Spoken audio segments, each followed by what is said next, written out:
मी परत सांगतो म्हणजे when this we see the various types of amino acids if this amino acids is form in large quantity म्हणजे आपल्याला हवे आहे त्यापेक्षा जास्त अमिनो ऍसिड तयार झाले तर त्या अमिनो ऍसिडचे दोन कॉम्पोनंट होतात. एक होतो अमोनिया जो एक्सरेट फ्रॉम द बॉडी आणि राहिलेल्या अमिनो ऍसिडचे जे ब्रेकडाऊन झालेलं आहे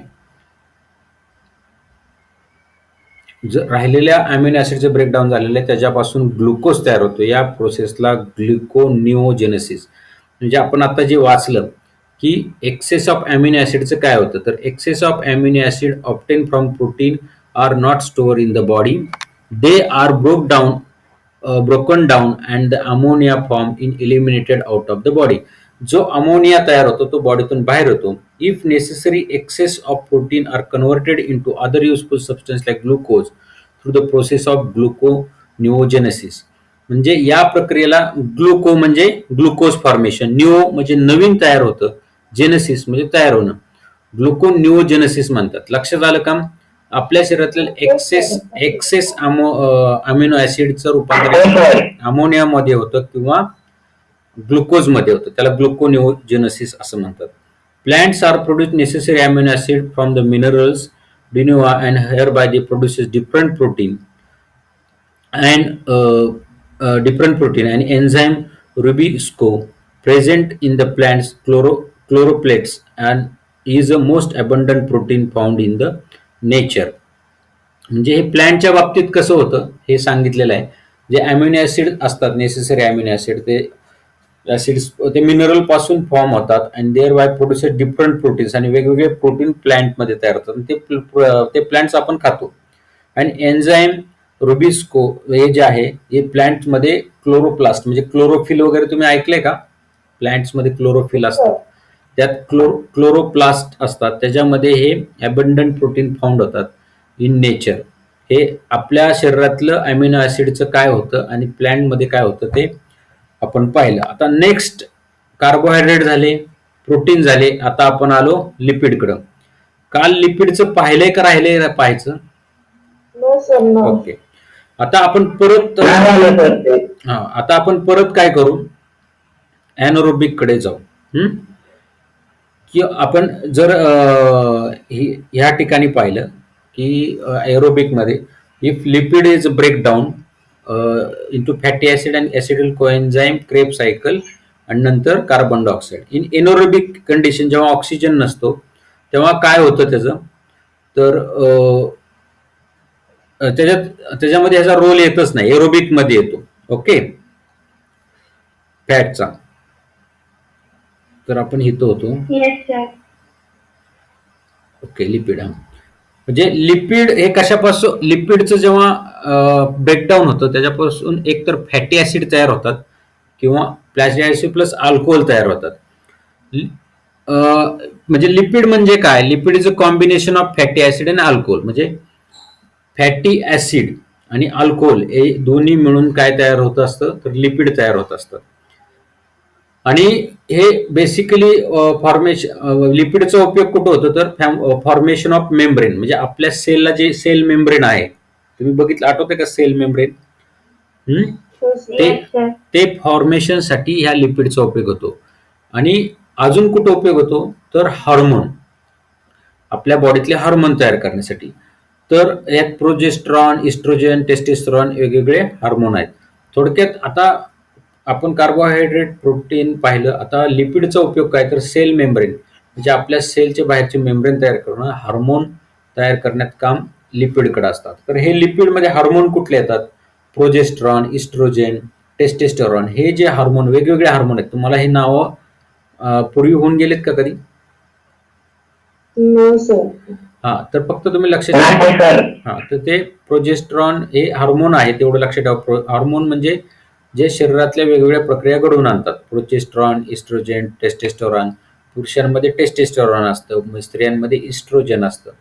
आणि हे जे हार्मोन आहेत हे कुठून बनतात तर लिपिड पासून बनतात. तर अल्डोस्टेरॉन हे सगळे वेगवेगळ्या प्रकारचे हार्मोन आहेत. तर ह्या जे लिपिड्स आहेत तर ह्या लिपिड एक ग्रॅम लिपिड पासून 9 किलो कॅलरी एवढी एनर्जी मिळते. सगळ्यात जास्त एनर्जी कशापासून मिळते? लिपिड. लिपिड कशापासून फॉर्म होतात? जास्त एक्सेस जर आपण कार्बोहायड्रेट घेतले आणि ते जर बॉडीकडून युटिलाइज होत नसेल तर ते कार्बोहायड्रेट बॉडी कशामध्ये कन्वर्ट करून ठेवते? लिपिडमध्ये, फॅटमध्ये.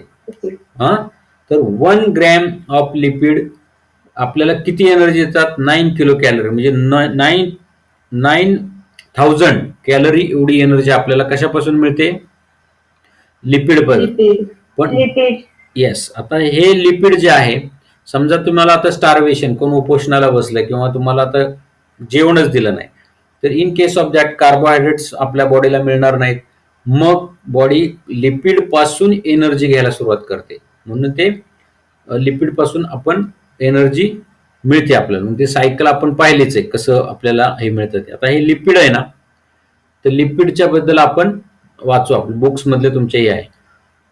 आपल्याला लिपिड कुठून मिळतं? The substance form by specific chemical bond between fatty acid and alcohol are called as lipid. म्हणजे हे सिंपल डेफिनेशन आहे. Substance form by specific chemical bond between fatty acids आणि अल्कोहोल यांच्यामध्ये जे केमिकल बॉन्डिंग होतं त्याच्यापासून लिपिड तयार होतं. Digestion of lipid consume by us in nothing but their conversion into fatty acid and alcohol. म्हणजे आपण जे लिपिड कन्झम्पशन केलेलं आहे, म्हणजे आपण घेतलं लिपिड, तर ते कन्व्हर्जन कसं फॅटी ऍसिड आणि अल्कोहोल याच्यामध्ये करतात. Fatty acid are absorb by the distributing everywhere within the body. From those fatty acid different cells produces various substance necessary for themselves. The molecules called phospholipids, which are essential for production of plasma membrane and formed by fatty acids. Besides fatty acids are used production of hormone like progesterone, estrogen, testosterone, aldosterone, etc. and the covering the around axons of nerve cells. We get 9 kilocalorie energy per gram of lipid. Excess of lipid are stored in adipose connective tissue in the body. म्हणजे आता आपण जे लिपिडचं पाहिलं की lipid म्हणजे काय? It is a chemical bonding of fatty acid and alcohol. हे combination fatty acid and अल्कोहोलचं आहे. आणि हे जेव्हा ब्रेकडाऊन होतं, म्हणजे आपण लिपिडचं ब्रेकडाऊन केलं की फॅटी ऍसिड अल्कोहोल तयार होतात. ह्या फॅटी ऍसिड पासून आपल्याला काय मिळतं? तर सेल मेम्ब्रेन, आपल्या बॉडीचे सेल मेम्ब्रेन तयार होतात आणि हार्मोन्स मिळतात. आणि ही जी लिपिड पासून आपल्याला ज्या ह्या गोष्टी मिळतात, म्हणजे हार्मोन्स आणि मेम्ब्रेन, हे फंक्शनिंग फक्त लिपिडमुळे होतं. 1 gram of lipids gives 9 kilo calorie of energy. इथपर्यंत कळलं का तुम्हाला लिपिडचं? आपण कुठलं एक्सप्लेनेशन करतोय माहिती का? हे लिपिड पासून आपल्याला काय काय मिळतात गोष्टी. आता तुम्हाला एकच मिनिट. हे बघा, हे लिपिडचं ब्रेकडाऊन होऊन काय होणार आहे? फॅटी ऍसिड, पायरुविक ऍसिड आणि हे एनर्जी मिळणार आहे, बरोबर. तर ह्या प्रोसेसमध्ये फॅटी ऍसिड कडून आपल्याला काय मिळतं? एक तर सेल मेम्ब्रेन तयार होतात आणि हार्मोन हे तयार होतात. आता आपण काय काय पाहिलं? कार्बोहायड्रेट पाहिलं, प्रोटीन पाहिलं, बरोबर, आणि लिपिड्स पाहिलं. आता ह्याच्यानंतर कुठलं आहे? व्हिटॅमिन्स. तर आता व्हिटॅमिन्स हे असं आहे, तुम्ही आता नीट ऐका बरं का. आपल्याला कार्बोहायड्रेट, प्रोटीन वगैरे सगळं मिळतं, पण व्हिटॅमिन्स हे आपल्या शरीरात तयार होत नाही, आपल्याला एक्सटर्नलीच घ्यावं लागतं. Vitamins we get from external sources only. आपल्याला बाहेरूनच व्हिटॅमिन घ्यायला लागतात. व्हिटॅमिन्स म्हणजे आपल्या शरीरासाठी आवश्यक असणारी पोषक द्रव्य. मग आता ह्याच्यामध्ये किती प्रकारचे व्हिटॅमिन आहेत? A, D, E, K and C, B, C. आता हे vitamin A, B, C, D, A आणि के हे जे व्हिटॅमिन्स आहेत ह्याचं परत डिवायडेशन केलेलं आहे 2. जे व्हिटॅमिन्स पाण्यात विरघळतात त्याला वॉटर सोल्युबल असं म्हणतात. जे व्हिटॅमिन्स पाण्यामध्ये विरघळतात त्याला वॉटर सोल्युबल म्हणतात. आणि जे फॅटमध्ये डिझॉल्व्ह होतात त्याला फॅट सोल्युबल म्हणतात. आता ह्यातले कुठले व्हिटॅमिन्स हे वॉटर सोल्युबल आहेत आणि कुठले व्हिटॅमिन्स हे फॅट सोल्युबल आहेत?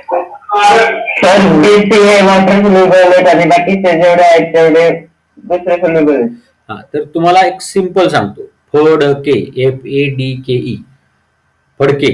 तुम्हाला नाव माहित असेल फडके. तुम्हाला माहिती आहे ना फडके नावाचं? Yes, sir. हा. त्यातला F फॉर फॅट.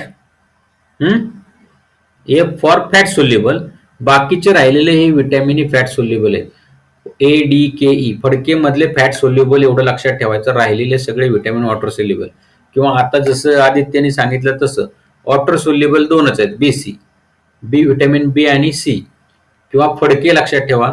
फडकेमध्ये ADKE हे कसले सोल्युबल आहेत? फॅट सोल्युबल आहेत. आलं का लक्षात? हो सर. कुठलं तर एक लक्षात ठेवा. एक तर फडके लक्षात ठेवा किंवा वॉटर सोल्युबल BC एवढं लक्षात ठेवा. आता ह्याच्यामध्ये काय असतं, हे जे वॉटर सोल्युबल विटॅमिन्स आहेत ते जर एक्सेस झाले तर ते युरिन वाटे एक्सक्रीट होऊन जातात, म्हणजे आपल्या शरीरातून बाहेर टाकले जातात. पण फॅट सोल्युबल जर विटॅमिन एक्सेस झाले तर ते लिव्हरमध्ये डिपॉझिट केलं जातं, कारण फॅट स्टोअर इन लिव्हर. आता विटॅमिन्स बद्दल तुमच्या बुक्समध्ये काय लिहिलंय? Vitamin are a group of heterogeneous compound of which each is essential for proper operation of furious process in the body. म्हणजे व्हिटॅमिन काय आहे? तर हे कंपाऊंड आहे, हेट्रोजिनस कंपाऊंड. हे आपल्या शरीरामध्ये वेगवेगळ्या ज्या प्रोसेस होतात, डायजेस्टिव्ह सिस्टीम असेल, कुठल्याही प्रोसेस, सेल डिव्हिजन असेल, प्रोटीन सिंथेसिस असेल, सगळ्या, किंवा आपण आता जे पाहिलं how we get energy, ATP formation, या सगळ्या गोष्टीमध्ये हे हेल्प करतात. हे जर नसतील विटॅमिन तर ह्या प्रक्रिया होत नाहीत. There are main 6 type of vitamins. 6 टाईपचे विटॅमिन आहेत. ते कुठले कुठले आहेत? A, B, C, D, E आणि K. Out of these, A, D, E and K are fat soluble, whereas B and C are water soluble.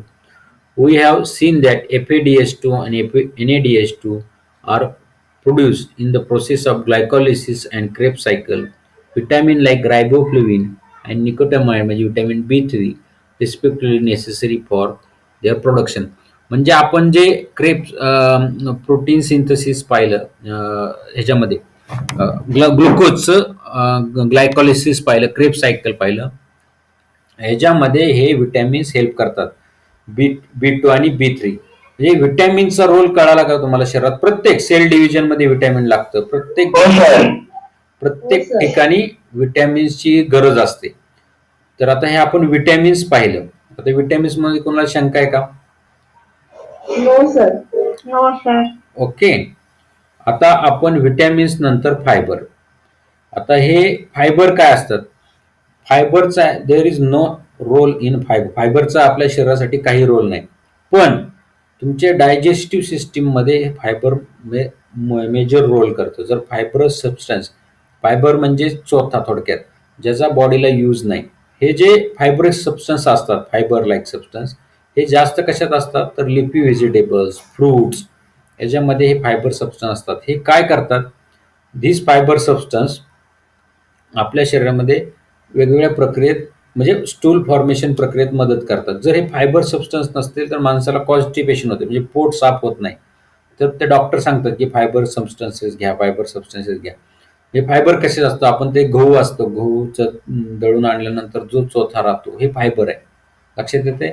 Various type of leafy vegetable, हे पण leafy व्हेजिटेबल्समध्ये पण काय असतात? तर फायबर्स असतात. Fibre म्हणजे काय कळलं का तुम्हाला?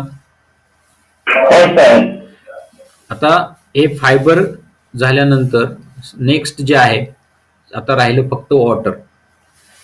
आता वॉटरचा रोल काय आहे आपल्या शरीरामध्ये? आपली बॉडी जी आहे, there is about 60 to 70% water in our body. म्हणजे 60 to 70%, 65 to 70% वॉटर आपल्या बॉडीमध्ये आहे. आणि each cell contains 70% of water. Water weight by weight, म्हणजे जे सेल आहे, ईच सेल, प्रत्येक सेलमध्ये 70% काय असतं? वेट कसं असतं? तर पाणी असतं, water. Blood plasma also contain 90% of water. म्हणजे ब्लड प्लाझ्मा जर बघितला तर 90% त्याचं वॉटर असतं. Functioning of cell and thereby the whole body distributes even if there is a little loss of water from the body. म्हणजे जर आपल्या loose motion झाले किंवा उलट्या झाल्या किंवा तुम्ही पाणीच घेतलं नाही तर वॉटरला डिहायड्रेशन झालं, तर हे सगळं जे आहे ते सेल्स फंक्शन बॉडीमध्ये वॉटर थ्रूच होतं. म्हणजे लॉस झाला तर त्याचा बॉडीवर परिणाम होतो. हेच वॉटर इज इसेन्शियल न्यूट्रिएंट. जर माणूस लूज मोशन झाले, वॉमिटिंग झाले, सगळं पाणी शरीरातून बाहेर पडायला लागलं तर डिहायड्रेशन होऊन माणूस मृत्यू सुद्धा पाहू शकतो. एवढं महत्व वॉटरचं आहे, कारण वॉटर कमी पडल्यामुळं. हे वॉटर इज मेजर इसेन्शियल. सगळीकडे वॉटरच आहे, पृथ्वीवर पण वॉटरच आहे. फक्त आपण थोड्या पार्टमध्ये राहतो, वॉटरच आहे. तसं बॉडीमध्ये पण 65% to 70% वॉटर आहे. सेलमध्ये पण वॉटर आहे. म्हणजे आपली बॉडी बऱ्यापैकी वॉटरनीच बनलेली आहे. ह्या वॉटर हे इसेन्शियल न्यूट्रिएंट म्हणून आपण काउंट करतो. Along with all the above mention nutrients, fibre is also essential nutrient. In fact we cannot digest the fibre. Fibre पण इसेन्शियल आहे, पण आपलं त्याचं डायजेशन होत नाही. तो म्हणजे थोडक्यात तो उपयोगाचा नाही, पण तो नसेल तर आपलं डायजेशन होणार नाही. आपण त्याला ऍब्सॉर्ब होत नाही फायबर आपल्या शरीरात, पण तो डायजेशनसाठी फायबर गरजेचा आहे. Along with all the above mentioned nutrient, fiber are also essential nutrient. In fact, we cannot digest the fiber. However, they help in the digestion of the substances and ejection of the undigested substances. Ejection म्हणजे बाहेर टाकणं.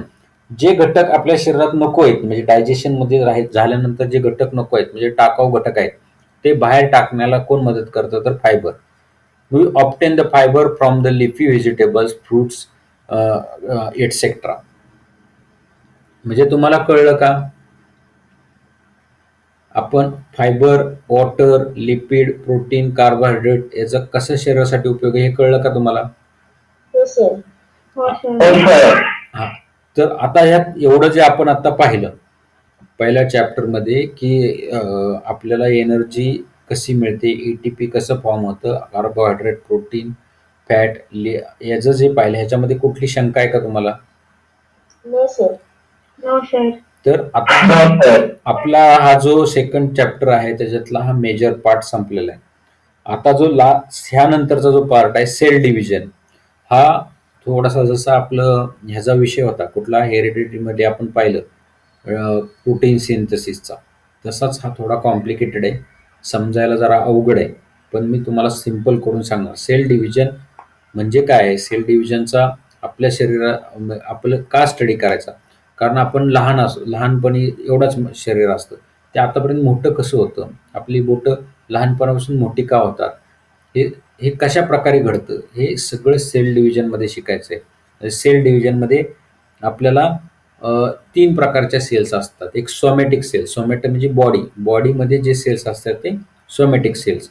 Second असतात germ cells, म्हणजे कुठल्या की जे reproduction करतात, म्हणजे दुसऱ्याला आपण उत्पादित करतो. रिप्रोडक्शन म्हणजे पुनरुत्पादन, त्याच्यासाठी जे उपयोगी असतात त्या सेल्सला जर्म सेल्स म्हणतात. आणि तिसरं जे असतं स्टेम सेल्स, म्हणजे ज्या मूळ पेशी असतात किंवा रूट सेल म्हणतात. ह्याचा आपण डिटेल स्टडी उद्या करणार आहे. तर आत्ता जे आपलं प्रोटीन, एटीपी फॉर्मेशन हे जे झालेलं आहे, ह्याच्यात कोणाला आता काही शंका असेल तर विचार. No sir. No doubt. No sir. No doubt. Okay. तुम्हाला मी नोट्स देणार आहे 1-2 दिवसात. मागच्या चॅप्टरच्या आणि आत्तापर्यंतच्या नोट्स देतो, मग तुम्ही राईट डाऊन करा. मागच्या चॅप्टरमधले क्वेश्चन आन्सर राहिलेले आहेत नोट्समुळं, ते पण राईट करा. आता सेल डिव्हिजन चालू केलं तर तुम्हाला ते संपायला 1 तास, दोन मला वाटतं एका वेळेस 2 किंवा 3 दिवस लागतील. त्यामुळे उद्याच फ्रेशमध्ये, फक्त आता तुम्हाला सेल किती प्रकारचे आहेत, 3 प्रकारच्या सेल आहेत. सेल म्हणजे काय तुम्हाला माहिती आहे? सेल इज कोण सांगतं what is a cell? Cell is the basic structural and functional unit of body. Yes, हे सेलचे डेफिनेशन. ह्या सेल्स रिप्रोड्यूस कशा होतात, एका सेलपासून दुसऱ्या सेल कशा होतात, हे जे अभ्यास करायचे ह्याला सेल डिव्हिजनमध्ये आपण करणार आहे. त्यात 3 टाईपच्या सेल असतात. मेन सोमॅटिक, सोमा म्हणजे SOMA, सोमा म्हणजे बॉडीच्या सेल्स सोमॅटिक, जर्म सेल्स आहेत, आणि त्यानंतर आहेत स्टेम सेल्स. या 3 सेल आहेत, त्याचं वेगवेगळी फंक्शनिंग आहे. तर सोमॅटिक सेलचं आपण उद्यापासून चालू करणार आहे सेल डिव्हिजन. त्याच्यामध्ये सेल डिव्हिजनच्या कुठल्या कुठल्या स्टेज, तुम्हाला सेल डिव्हिजन पूर्वी झाले का 9वी, 8वी, 9वीला? हो सर. हां, सेल डिव्हिजन झाले? हो सर. बरं. काय बाकीचे बोलत नाही, मग यावेळेस लॉकडाऊन असल्यामुळे ऑनलाईनला तो टॉपिक ऑप्शनलला होता का? झालंच नाही. नो सर नाही झालं. हा, मग ते ऑप्शनल मध्ये असेल मग तुमचं गेल्या वर्षी लॉकडाऊन असल्यामुळे, बरोबर. ऑनलाईन मध्ये तो शिकवलाच नसेल, पण कधीच झालं नाही ना cell division. Aditya, No, sir. Okay. नाही झालं सर. ठीक आहे, मग आपण काय करू, उद्या आपण सेल डिव्हिजन डिटेल मध्ये घेऊ. तुमचा आत्ता ह्या जे आता आपण